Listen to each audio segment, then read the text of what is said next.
Welcome my dear students. Beta, today we will study about insects. Do you know what is the meaning of insects? Insects are very small animals with 6 legs and a hard outer shell called an exoskeleton. Most have wings and antennae. Beta, we all often see many teeny creatures such as houseflies, mosquitoes, butterflies, etc. around us. These are known as insects. Insects are the largest group of animals on the earth. आप सबको पता है कि अर्थ पर बहुत बड़ा group animals का रहता है, लेकिन उन सब में भी सबसे बड़ा ग्रुप अगर एनिमल्स का कहें तो वो इंसेक्ट्स का है.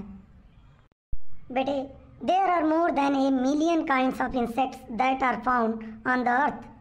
These include flies, mosquitoes, grasshoppers, butterflies, beetles and bees, etc.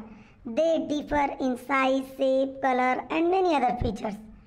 हमारे अर्थ पर बहुत से मिलियंस काइंड हैं उनके इंसेक्ट्स के. कई प्रकार के इंसेक्ट्स पाए जाते हैं अर्थ पर, और इनमें सबसे बड़ी बात क्या है कि वो साइज में अंतर होता है उनका शेप यानी आकार अलग अलग हो सकता है, उनका कलर अलग अलग हो सकता है, और भी बहुत से अलग अलग फीचर्स उनके हो सकते हैं. My dear students, insects do not have bones.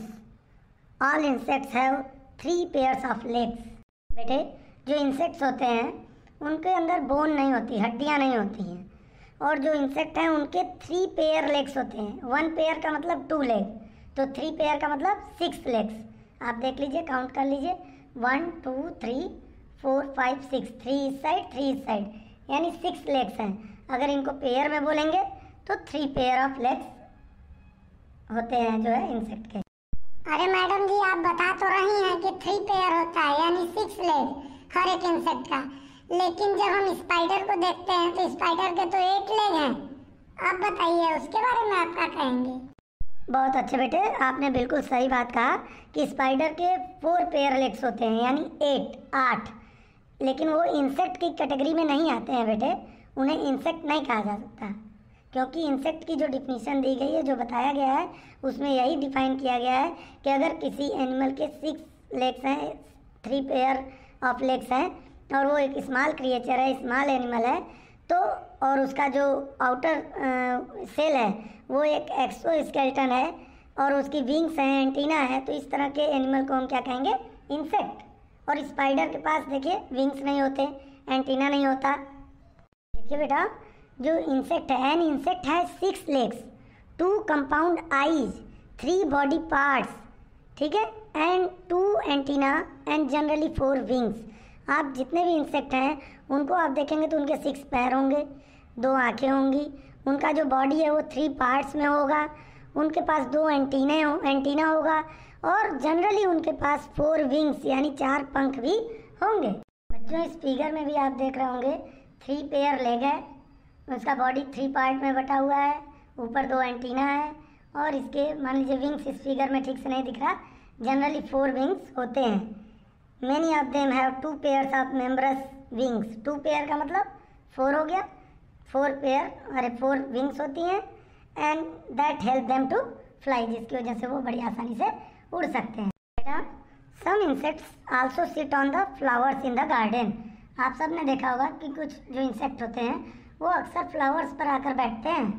देखिए बेटा, ऐसे इंसेक्ट्स में बटरफ्लाइज भी आती हैं. आपने देखा होगा कि बहुत तरह तरह के बटरफ्लाइज हैं जो अलग अलग फ्लावर पर आकर बैठती हैं. आपने देखा है बेटा? केवल हनी बी बटरफ्लाई ही नहीं, उसके जैसे हनी बी, बम्बल बी, ये भी ऐसे जो इंसेक्ट्स हैं जो कि फ्रेश फ्लावर्स की ओर अट्रैक्ट होते हैं, get attracted towards fresh flowers. These insects while visiting a flower also help in pollination. इससे क्या फ़ायदा होता है? जब ये एक फ्लावर पर बैठकर दूसरे फ्लावर तक उड़कर जाते हैं तो इससे एक प्रोसेस कंप्लीट होता है जिसे हम लोग पॉलिनेशन कहते हैं. बेटा, when insects sit on flowers, pollen grains stick to their legs or wings and get transferred to another place. This process of shifting of pollen grains from one place to another is called pollination.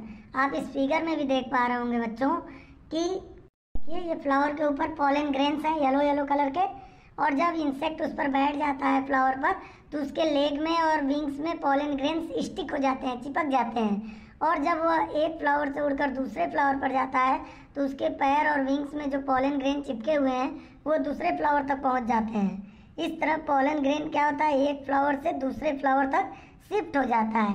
इसी process को pollination कहते हैं। ठीक है बेटा, तो अब आपको समझ में आ गया होगा कि पॉलिनेशन क्या है। पॉलिनेशन का मतलब है जब पॉलन ग्रेन एक फ्लावर से शिफ्ट हो जाता है दूसरे फ्लावर तक।